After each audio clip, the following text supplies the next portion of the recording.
A reading from the letter to the Hebrews. Gideon, Barak, Samson, Jephthah, David, Samuel, and the prophets.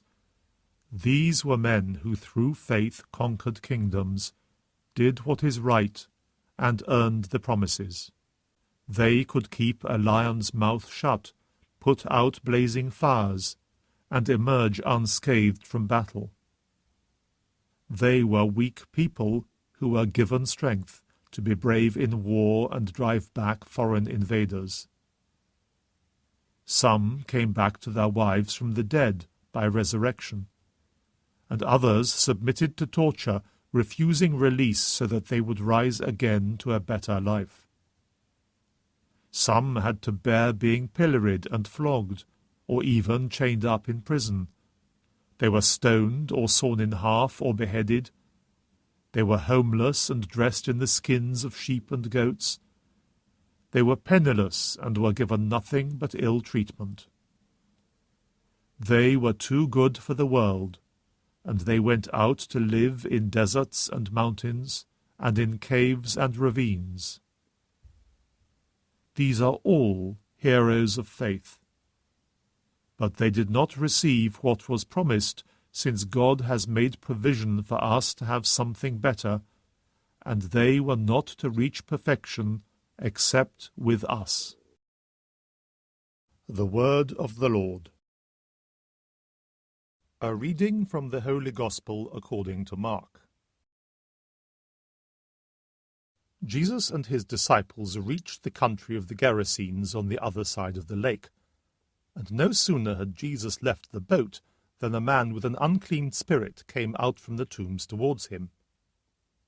The man lived in the tombs, and no one could secure him any more, even with a chain, because he had often been secured with fetters and chains, but he had snapped the chains and broken the fetters, and no one had the strength to control him. All night and all day, among the tombs and in the mountains, he would howl and gash himself with stones.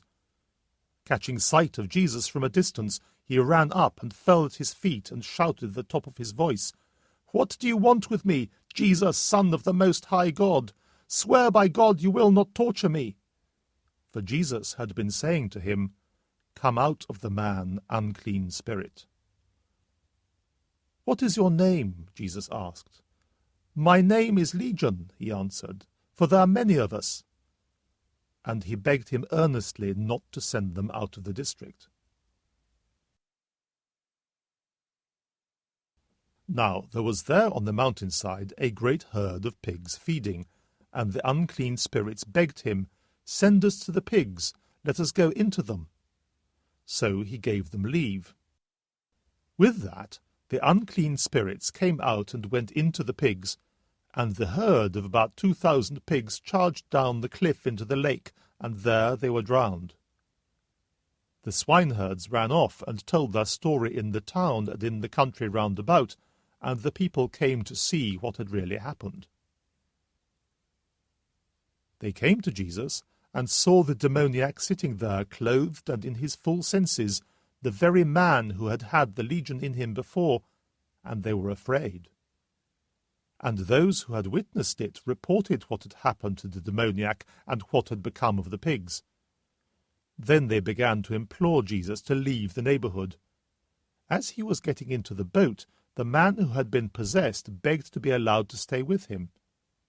Jesus would not let him, but said to him, "Go home to your people, and tell them all that the Lord in his mercy has done for you."